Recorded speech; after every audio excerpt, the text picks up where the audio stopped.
Right. I'm afraid I'm going to have to do this in a little bit of a rushed manner. I apologize. I have to be somewhere, and my first attempt at recording this didn't work out. So here we go. With this Kepler's laws of gravitation problem, now here's the deal. I want the orbital speed, and an issue that people had, or whatever you want to call it, complaint, issue, problem, is that the mass was not given, and so people got confused. If I don't give you a mass, keep it simple. Use the circumference equation to get the speed. So for part A, we'll say 2 pi r over t equals v. That's going to be 8 times 10 to the 8th. I'm so sorry, this should be an 8 there. Times 2 times pi all over 6.3 times 10 to the 7th. Now when I worked that out, I ended up getting 79.8 meters per second. For part B, now that I've got this speed, I can use that to solve for m right here. So I say v is g m over r under a square root. I can actually now do a little algebra. Let's square both sides.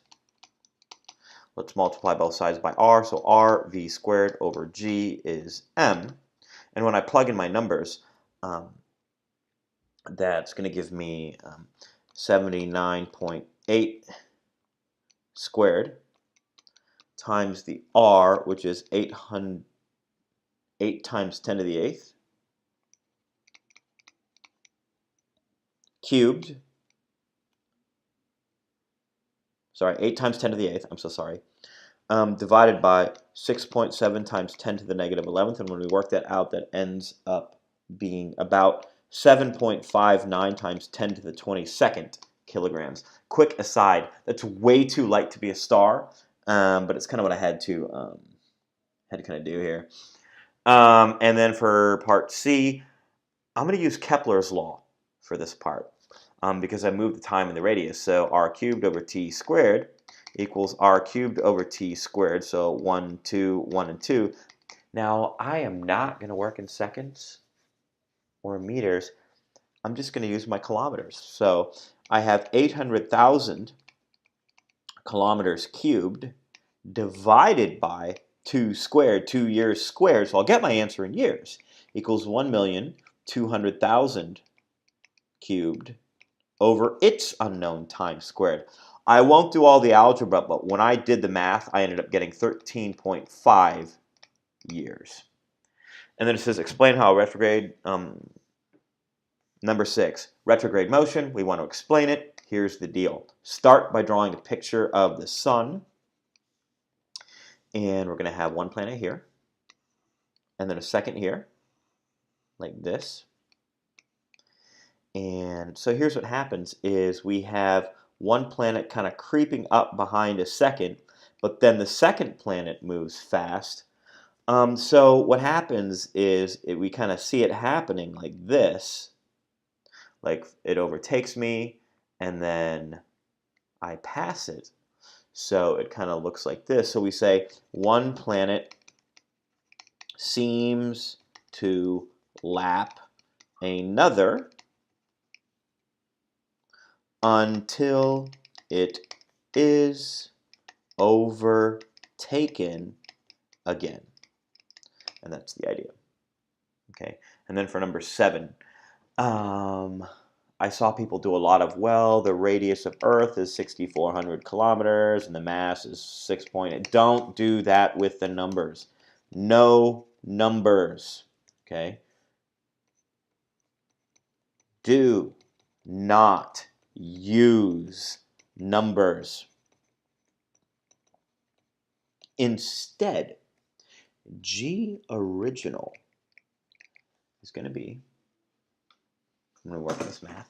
G original, we know that it's equal to 10 meters per second squared. We also know that G original is equal to capital G, mass of the Earth, over radius of the Earth squared. We're going to leverage that fact here. The new G requires that I take the mass and quadruple it.